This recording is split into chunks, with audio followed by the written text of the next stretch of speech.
Thank you for joining early. Our main event will begin in just a moment. We want you to have the best experience today. So before we get started, here are a few tips. First, let's talk about technical support. There's a support button in the lower left-hand corner that you can click to connect with our Raise the Roof production squad, and our Drink Local Drink Tap team is ready in the chat box and will do their best to help you out with any questions. Speaking of chat box, we want to chat with you today. The chat box is located to the right side of your screen. Just type in your name and start chatting away. Start out by saying hello and what school you're joining us from. What about volume? We want to make sure that you can hear today's awesome program. First, there's your device volume. Make sure it's turned all the way up. There's also volume control located on this live stream. Right below me, you'll see a speaker icon. Click on that to increase the volume to the optimal level.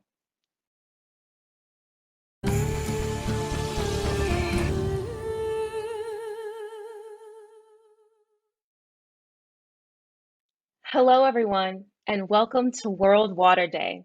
My name is Courtney Horn, and I'm a director at the Boys and Girls Club for Northeast Ohio and a very proud member of Drink Local Drink Tap's Associate Board. I support the work of Drink Local Drink Tap because they care about humanity, not what you look like or what political party you're from, but the heart of every person across the world. We are pleased that so many students, teachers, and partners are able to join us today to celebrate World Water Day and learn more about groundwater, making the invisible visible. I hope some of you have had a chance to check out our awesome exhibitor videos this morning, but if you haven't, not to worry. You can simply scroll down on this page to explore the exhibitor library. It will be available today until 3 p.m. Eastern Standard Time. Before we dive in and dig deep, I'd like to quickly recap our virtual housekeeping. Whether you are joining us today as a class or from a personal or individual device, you can request technical assistance by clicking the support button. If you are having trouble hearing, there is your device volume and also volume control located on this live stream. And join us in the chat box. We can ask questions or share your thoughts and opinions about the exciting topics that we will be speaking about today. At this time, I'd like to introduce Ben Jurek. Ben is a teacher originally from Toledo, Ohio in the United States, and he is Drink Local Drink Tap's Education Program Manager. His job is to educate and inspire students, teachers, and community members to make #Waves for Change through the Wavemaker program. Making waves for change means that everyone can and should help the world in ways that are meaningful and inspiring to them.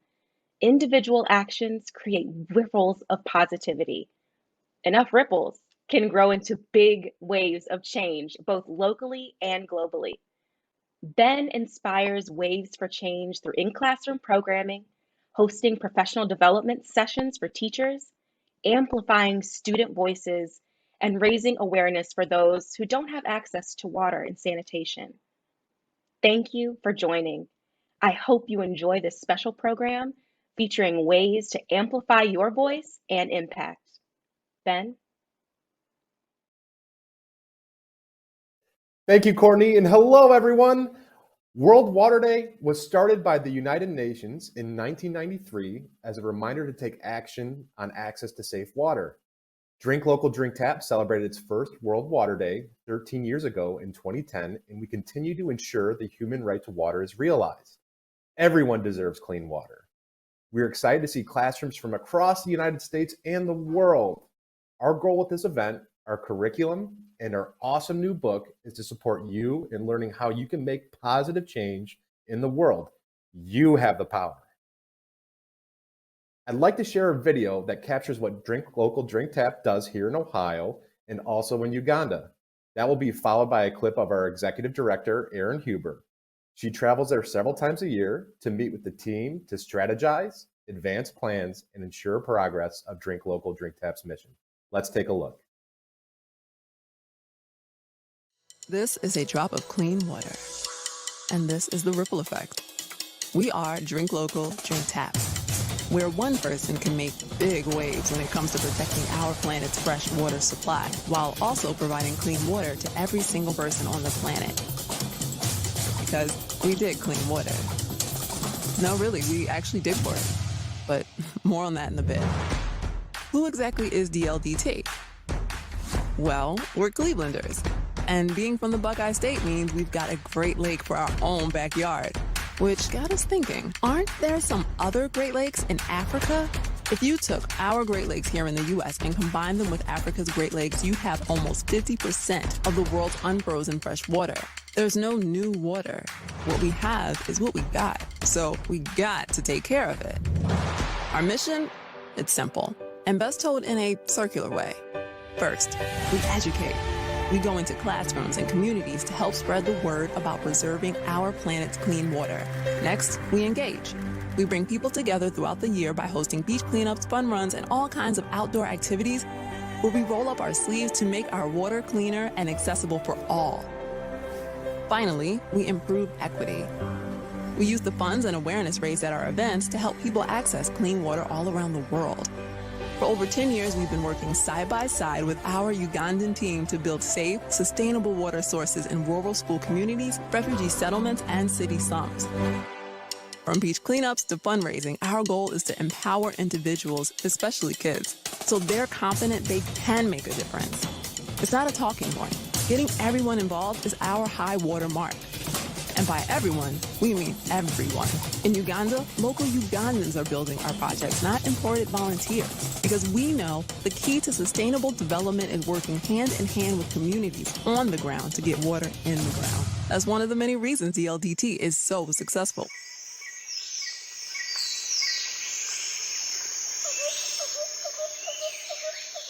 Hello everyone, welcome to Nakasongola, Uganda. I'm Erin Huber, but I'm also known as Narakwago. That means I'm from the Nchima clan here in central Uganda, the Buganda Kingdom. I'm so glad that you could join me over here in the other Great Lakes region of the world in East Africa. Come with me, I'd love to show you around and tell you a bit about why I love being in this part of the world and why I'm so happy you could join me.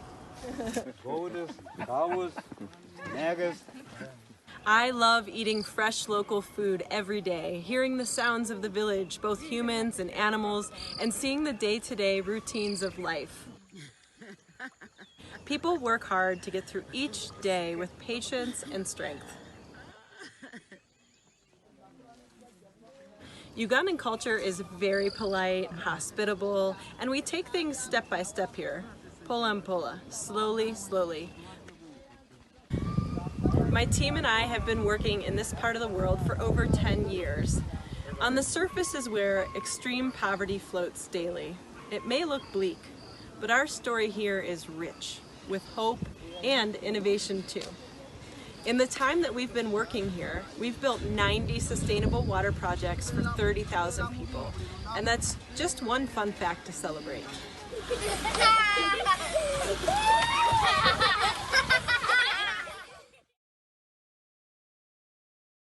Wow, I am just so proud of our mission. What attracted me to Drink Local, Drink Tap was the connection between the Great Lakes of North America to the Great Lakes of Africa. Drink Local, Drink Tap has a 100% success rate because we take time, listen, and grow with the communities that we work with in Uganda. This is where all of our groundwater work happens, as you saw in the video. We mentioned Erin was in Uganda the first couple months of this year to open the 100th project for Drink Local, Drink Tap. We'll talk more about that later. But it was really cool to see her in the field showing us around one of the villages. She's back in the United States, and I'm excited to introduce her so she can tell you more about this year's World Water Day theme and its role in the work of Drink Local, Drink Tap. Erin, are you there? Hi Ben, yes I'm here and I could not be happier to be back in Cleveland, although I miss Uganda, and I love spending time with all of you this morning to talk about groundwater and our work. But before I do, who had a chance to look at the exhibits this morning? There's a lot of great content in those videos. Make sure that you take the opportunity to scroll down on this page after the program and view the videos if you haven't. From students and partners, they're all very impressive. Some of my favorites were made by students. I also want to take this opportunity to thank our Wavemaker program sponsors.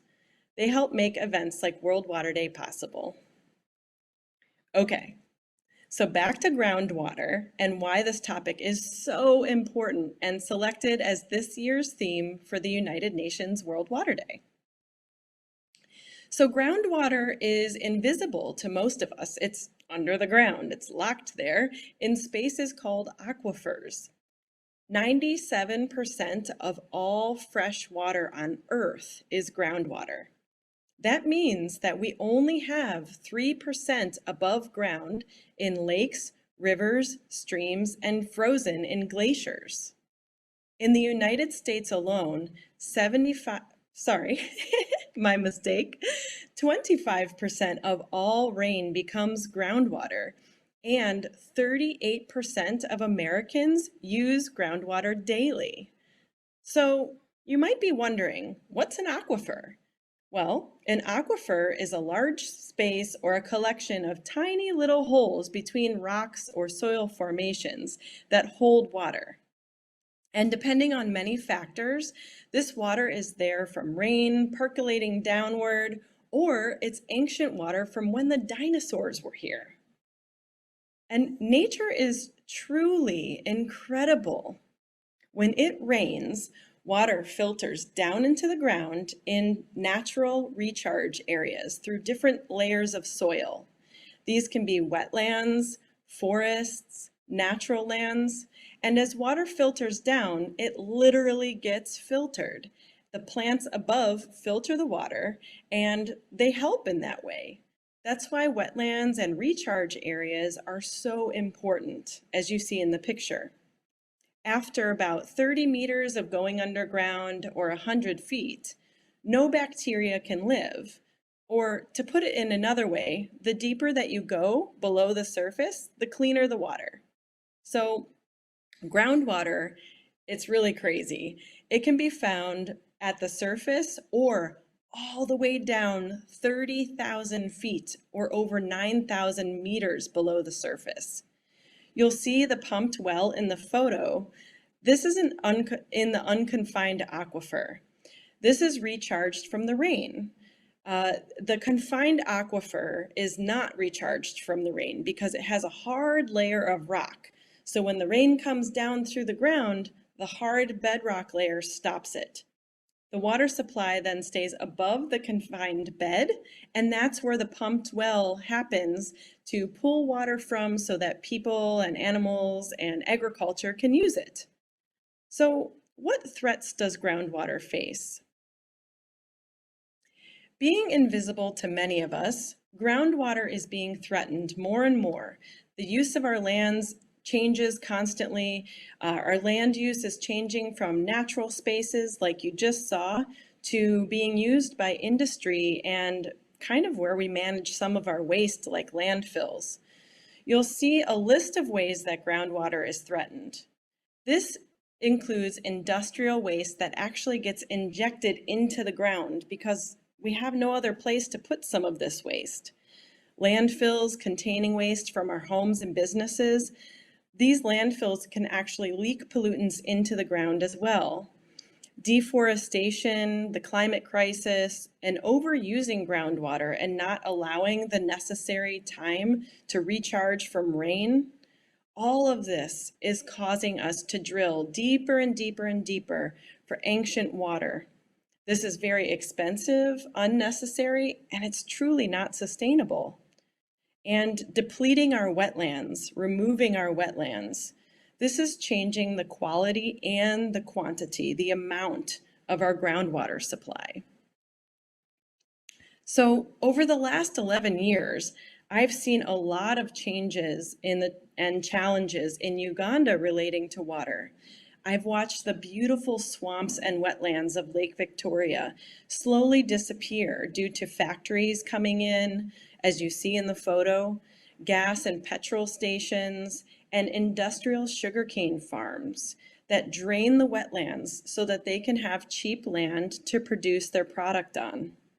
This has caused, along with climate change, this has caused Lake Victoria to flood, Lake Victoria is the second largest freshwater lake in the world, and it feeds the River Nile. All of these areas have been flooded, which changes the quality of the water and affects the people living on the shores. It's all connected. But don't worry, there is hope. One small example of a more responsible way to manage groundwater comes from Israel. In Israel, originally all desert, some groundwater recharging is done artificially. This means that the water authority pumps clean water back into the aquifer, into the spaces in the ground. This helps with storing fresh water so it's not evaporating in this hot climate, but also refills the space so that nearby salt water doesn't enter and contaminate the freshwater supply or become brackish. It's a pretty cool way to work with nature. So at Drink Local Drink Tap, we can't solve all of our groundwater issues, but we can make sure that when we are accessing or drilling for groundwater to help people meet their daily needs, we can do that in a sustainable and responsible way. So at every step of our process in building new wells, we work alongside the district officials, water engineers, and most importantly, we work alongside the community. We perform a needs assessment, or two, which consists of a lot of listening to community needs, concerns, and priorities. Then we determine a way forward alongside the community. Again, not just for the community, but we work in partnership. We may decide that a hand pump well, a human-powered well, is the best option if we're working in an area with very little groundwater and very little rain. A hand pump is human-powered and fills one container at a time. So this solution doesn't overuse the groundwater and ensures that it can recharge and be sustainably managed. Sometimes there is so much groundwater and a well can be turned into a piped water system, and we can build taps all over the village and for different schools. This can also be a sustainable solution. And then after coming up with our design and plan with the community, we raise money to build the project. We implement and build the project, and then what makes us really different is we monitor and evaluate the projects long term. So we don't leave the community hanging to ask questions and wonder how to take care of the project. We work alongside communities to keep moving forward together. So we use two different methods when drilling for groundwater. Both are really fun.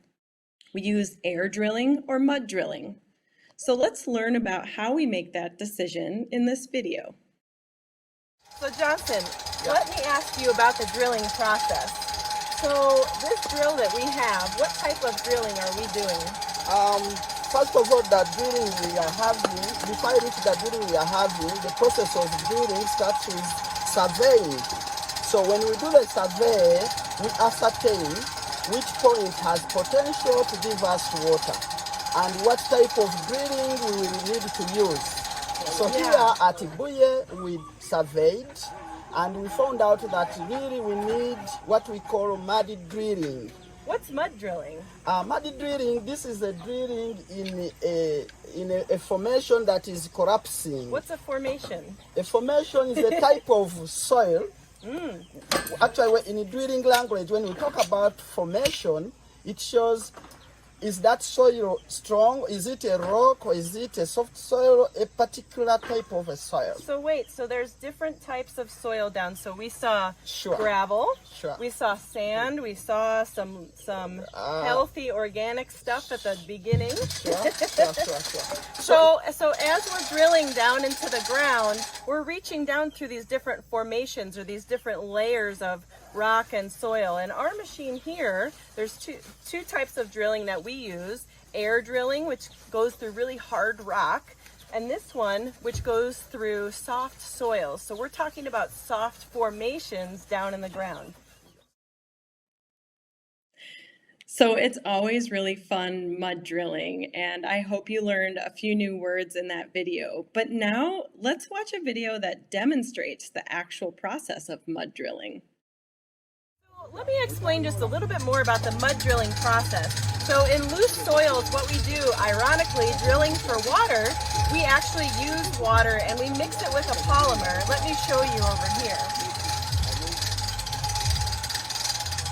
So over here, we've created two pits and we mix the polymer, which is like a milky substance, with the water. It makes it viscous or sticky.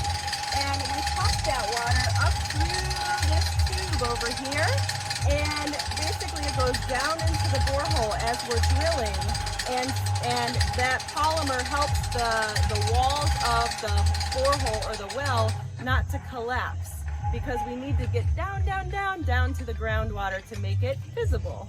And so as we're stabilizing the walls with this water and polymer mixture, the water and cuttings and everything, the soils that Johnson and I were holding here, all of this starts getting flushed out, okay? And it goes down and comes down this channel into these pits. We clean out the cuttings of all the rock and everything that we chopped up. Actually, polymer helps also to give weight to water, such that now the soil becomes light. So in the process, as soil becomes light, it comes out. So that is a substance which is recommended in drilling we use to make sure soil comes out, because you may wonder, how does water bring out the cuttings? That is the process. That's a great point. That's Sure, a great point. Sure. So what comes next after all of this is we'll take the machine down and then we'll actually do test pumping. So we will blow water out of the borehole for 3 hours straight. And by seeing how much the borehole is yielding, we will be able to determine how far down to install the pipes and to make sure that the borehole is installed properly and that people can always be accessing the water. What you don't want is installing the pipes maybe 30 meters and the water level is at 40 meters, and then you won't be able to pump up any water. So that yield test helps us determine that. And then the most important thing, right, is doing the water quality test to make sure the water is actually safe. We drill only deep boreholes. We do not do shallow wells, because down as far as we're drilling, really there are no bacteria or anything that can live. But 30 meters and above, that's where you have a shallow well, and sometimes the cow dung and human waste that are around in the village can actually pollute the water. Yeah. So we're very excited to open our 100th project very soon. And thanks to all of you who always help to raise money to support these projects, for Drink Local, Drink Tap. We're so happy to have you on board and to make waves with us here in Uganda. I'm very excited. I'm just remembering that day that Johnson and I took that video. It was so much fun, and that was our 100th project, which is now serving a school and village. So mud drilling is messy and a lot of fun. But when there's hard rock, we have to use air rotary drilling with a rented machine. This machine uses very powerful air and trucks to break or to bore the rock and drill the well. It's a little more expensive, but sometimes we have to use it. And with any drilling, even after completing a hydrological survey and planning, sometimes you can find no water at all, like at this school. So, what does a borehole look like underground? Well, once we find the water that we want, we stop and we design and install the well, like I was explaining in the video. We install these permanent casings. They're blue PVC casings, and these create the hole. They create a stable wall in a circular area, a hole for the pipes to go inside so that they're not bumping up against the soil down below. And then after test pumping, we install the pipes, the rods, the cylinder, the pedestal, and the head. And with the human power, it sucks water up through the hole. Then we test the water quality, and voila, We have a clean water well, which is a very happy moment. Now we can ensure that a village and school, and maybe more, has the clean water that they need to have, to not go thirsty anymore, to have good hygiene, and to improve any health issues in the community. So, how can you make waves and help?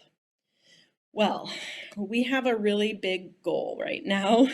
We want to help 4,000 people easily access groundwater. You'll see in this picture here our friends at Arimba Primary School. These people are waiting for 14 hours to collect water.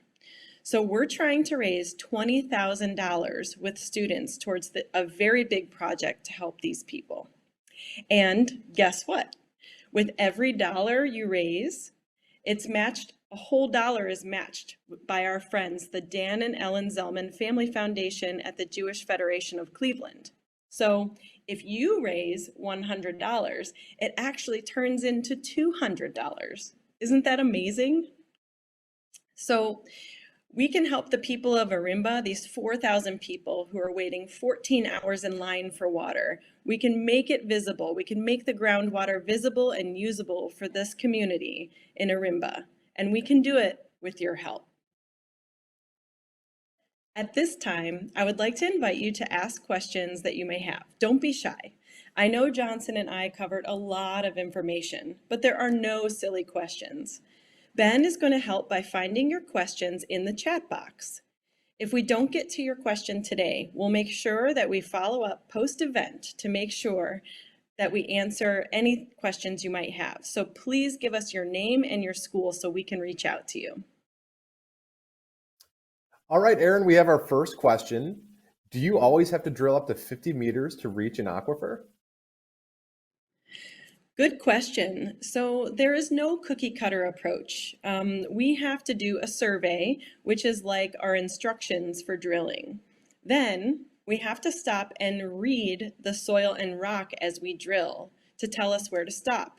So when I was holding up soil in the video, reading those and feeling those different types of soil, you can sense where there's water or where there's likely to be water. So we're reading the soil. And we also follow the survey report to tell us approximately where we should see water. And once in a while there is none, but we will drill 50 to 100 meters or up to 300 feet. Next question from Ranger Tech. How many people are needed to run your drill deep blue? Okay, so it really takes a lot of people. We have 6 people on the drill making it move. Then we have 2 motorcycles carrying water to the drilling location back and forth all day. Then we also have a cook because we need a lot of strength to move the drill. We have the supervisor, our community manager, and up to 2 other people to relieve the other drillers so they can rest. So up to 12 people every day working to build a well. Our next question, Erin, from Lakewood Catholic Academy. How long does it take to make one of the pumps? How long does it take? Well, the installation is actually very quick. It only takes a few hours if everything goes right the first time. But we typically leave a day just in case we have any issues. So once we install the pipes and the rods and the suction, the cylinder, we have to test it to make sure the water is actually coming out. So it only takes a few hours once we get to that point, but it's kind of nerve-wracking because you really want to see those first drops of water come out of the borehole. Our next question from Mandel Jewish Day School. What do you do if there isn't water in the village? So if there isn't groundwater, if we don't find any groundwater during the surveying process, and if it's a school that maybe has good roofs and good buildings, we can go to plan B, which is harvesting rainwater to use. And so we'll build really big tanks, like 20,000 liters worth of rainwater harvesting if the buildings can handle it. Also, if there's no water for the drilling process in the village, we have to have these people on motorcycles go far to swamps to collect the water and then bring it back to the job site so that we can work. So it can get a little tricky. Erin, about how many people on our planet do not have access to clean water? My answer is too many. 2.2 billion with a B. 2.2 billion people don't have access to safe water, and that number has been growing since we started doing this work over a decade ago. There's a lot of people moving, due to different refugee crises. There's climate change between the tropics and in the equatorial regions of the world that is creating refugee crises and people not being able to grow food. So they keep moving and needing new water sources, and it's really getting tricky. Our next question, how do you test the water to make sure it's clean? So we actually go to the National Water Authority, so it's the Ministry of Water, and we take a sample to their laboratory and have to wait about 1 week to get the results. But they test the water for everything. So we want to make sure it's safe before we open any project. Another question from Mandel. How much money does it take to install a borehole, including how much it is to find the water? Sure. So it costs about $500 to $700 to get a hydrological survey done, and that survey determines whether or not we can drill for groundwater or we have to go to Plan B and build a rainwater project. But a full well can cost anywhere between $6,000 and $10,000. Our next question, how many days does it take from start to finish to drill a well? Great question. So with the mud drilling, it can take about 2 weeks. And with the air rotary drilling, it can take about 2 days, just the drilling process. So it's quite different. And the reason mud drilling takes so much longer is it's slower because you have to be careful that as you're drilling through loose soil that it doesn't collapse on all of the equipment you have down. So it's a very careful drilling process. Another question from Miss Mullins in Lakewood Catholic Academy. How many people have you helped at Drink Local, Drink Tap? I think as of today, we've helped about 35,000 people in rural Uganda access clean, sustainable water. And we also build toilets. So we've helped over 15,000 people, mostly school-based projects, access safe toilets.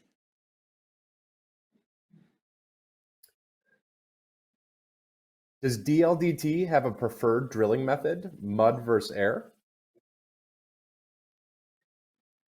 Well, I think with mud drilling, because we own our own machine now, it's a little less expensive to use that machine so we can help more people with less money.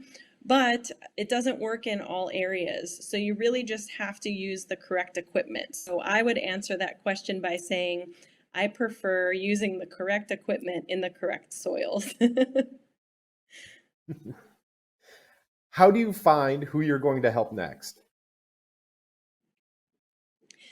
So we work directly with the local districts. And so if you're following today's event somewhere in the United States, districts are kind of like states in Uganda. And we work with them to identify the most in need areas. So maybe there's a school on the verge of closing because they don't have toilets and water. Maybe there's a high populated area, there's too many people, or a large school, and people are really suffering more than others. And so we try to identify those communities in partnership with the districts. And we tend to work in the same districts because we build those relationships. So we work in about 15 districts in Uganda. Our next question, what happens if the drill breaks when you are digging? Can you repeat that? What happens if the drill breaks when you are digging? Oh, it does. We learn a lot about the mechanics of our drill. We've had to weld pieces and parts back together, and sometimes the equipment will get caught down in the hole. So you have to weld together different tools to try and pull it out of the ground. So we learn a lot every single day when those things happen. It's not really a fun process, but we definitely get creative. All right, Erin, we have one more question. How can we help build a borehole for a school? That's a really wonderful question. So you can actually have a fundraiser at your school. You can um, you can raise money, raise awareness with your friends and family. We've been working with classrooms and individuals and schools since 2011 to help fund projects in Uganda. So you can start a fundraising page at 4milesforwater.org, and you can ask for donations online from friends and family. The link is actually in the chat box if you want to copy that and check it out.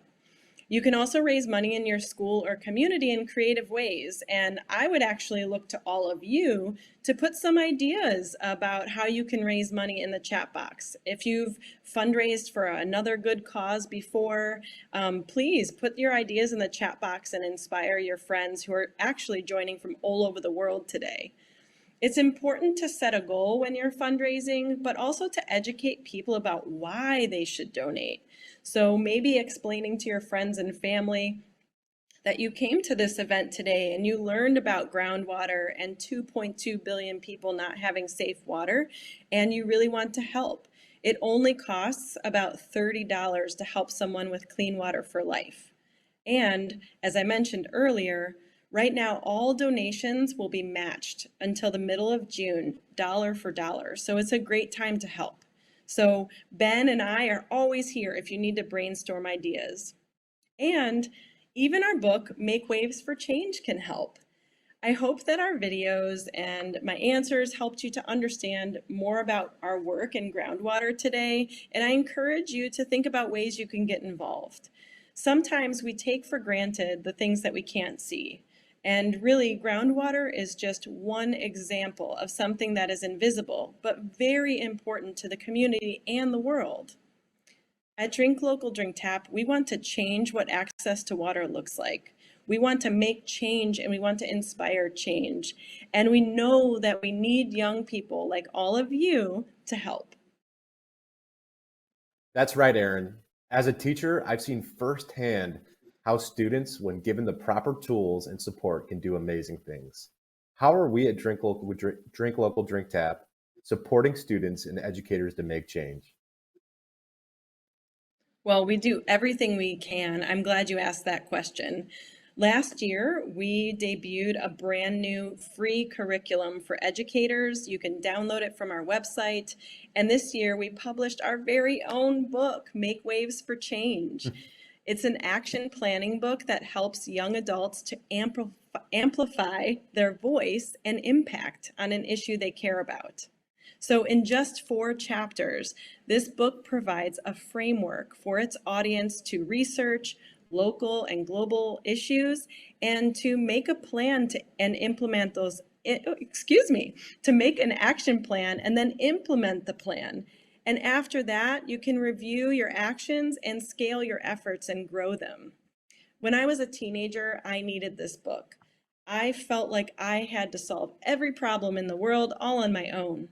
And this book would have helped me focus my passion to be a helper and to build the courage to act. Now, adults and students are using this book to plan their actions to change the world. And I have some good news. We'll be mailing a free copy of the book to each registered educator today, along with a teacher guide to use it in your classroom. We hope that you'll make waves for change in your classroom as project-based learning. We hope that you'll also tell us about your action plans and the impact that you've made. To all of you that joined today, we're looking to you to continue to make progress by improving access to clean water and sanitation. You are capable of amazing things, and we know that firsthand after working with some of you in previous years. If you joined us for the last World Water Day, you might remember meeting my friend Leah. I was able to connect with her during my most recent trip this year. We actually planted 100 trees in honor of Drink Local, Drink Tap's 100th water project. Now, let's check out a short conversation that I had with Leah, a true wave maker. Hello, we have a lovely day here in Entebbe. Who am I with today? Leah Namgar and Aikoro Palisa. And so I heard about this Birthday Trees project a few years ago, I think now. Leah, why did you start this project? I started Birthday Trees project to give back to the dying planet we all call home, and Birthday Trees has given opportunities to so many people out there to give back to the planet through celebrating their birthdays by planting trees. I myself, I decided not to cut cake anymore or to throw any birthday parties, but instead to plant trees on my birthdays. And it's kicked off from there, 2019, when I was turning 15, and it became a custom, and it should be a custom to everyone out there, and a tradition. And how did you get involved in the Birthday Trees project? I was inspired by Leah Namgera.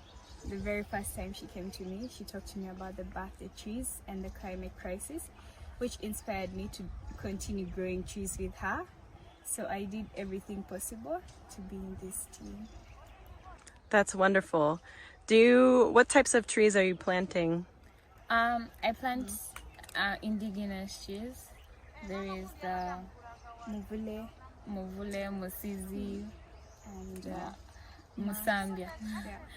I don't know them in English. That's okay. How many trees have you planted so far? Planting these 100 trees is going to mark my 10,000 trees since I started. What? Mine, I planted 8 yesterday. I'm planting this 100. I'm going to make 108.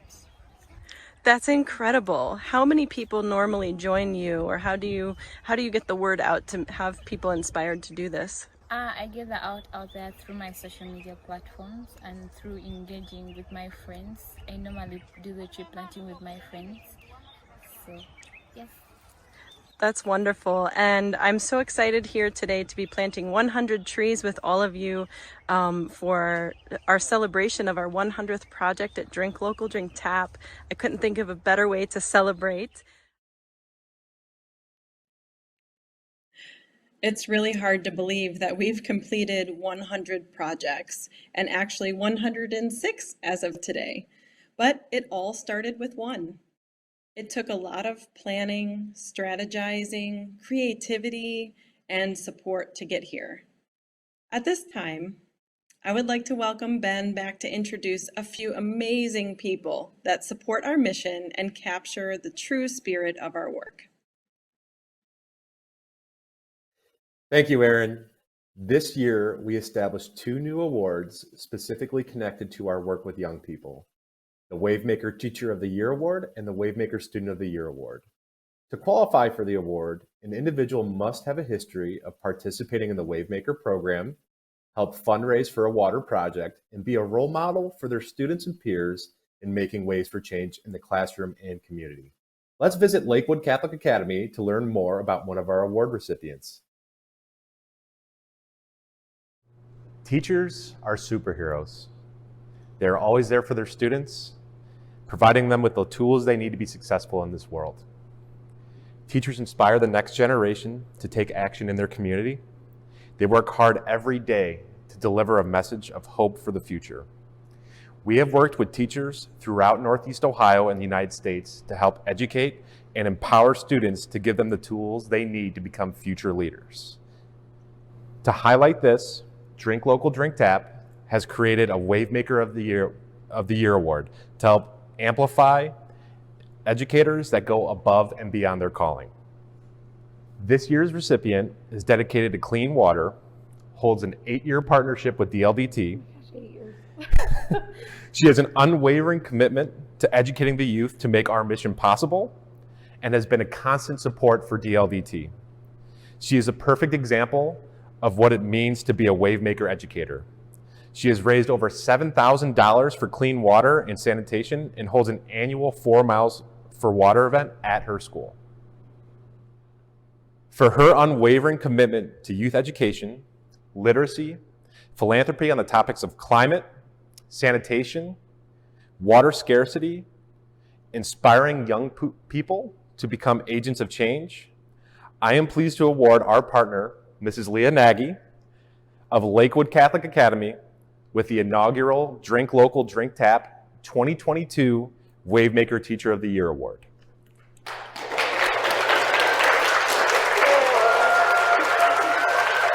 Thank you. And we have this as well.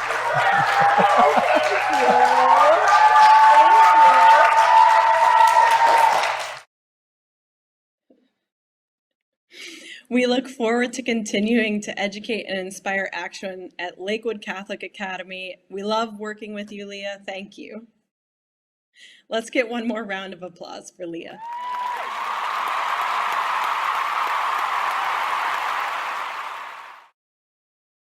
We also want to highlight the work that our next generation of activists are doing as well. Students are our greatest force in implementing change for water equity. They work hard in their studies while also advocating for a better tomorrow. At Drink Local, Drink Tap, we believe that every student has the capability to make waves for change in their community. Let's visit Mandel Jewish Day School to learn about how a young entrepreneur turned a ripple into a wave. Students are our greatest force in implementing change for water equity. They are knowledgeable, resourceful, and committed to ensuring that everyone has clean access to water. They work hard in their studies while also advocating for a better tomorrow. At Drink Local, Drink Tap, we believe that every student can make waves for change. This year's recipient has been an inspiration at Drink Local, Drink Tap.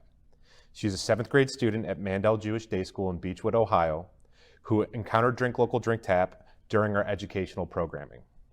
When on a Zoom call with Erin in Uganda, she was inspired to take action for others who do not have access to water. She created her own business called Every Drop Counts, where she created reusable t-shirt bags and watercolor paintings to help fundraise for Drink Local, Drink Tap. With her perseverance and dedication, she was able to successfully fundraise $1,000 to the Bukombe IDP settlement in Uganda. With this funding, we were able to build latrines, bathing areas, and hand washing facilities.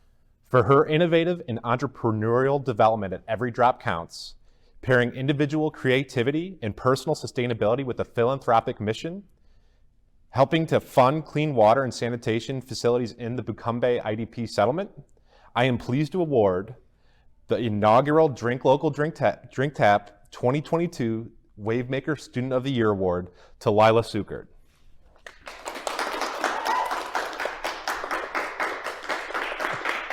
Go ahead and hold it. You're welcome. Congratulations, Lila. I'm amazed at what you've done.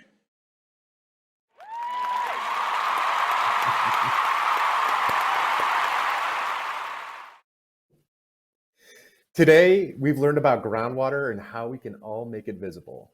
We've been inspired by our Teacher and Student of the Year, and we now have a tool, the Make Waves for Change book, to use in our classrooms to improve problems in our community. I enjoyed all the videos in our exhibit today, especially ones from students. Did you see the one from Urban Community School? Wow.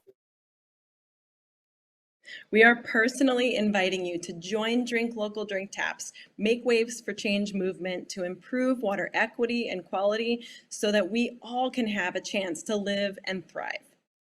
Amplify your voice and impact with us this year. Learn more about our work and our programming, or meet up with us on Zoom or in person. You can contact Ben at drinklocaldrinktap.org. Happy Happy World Water Day! Happy And World thank Water you for coming.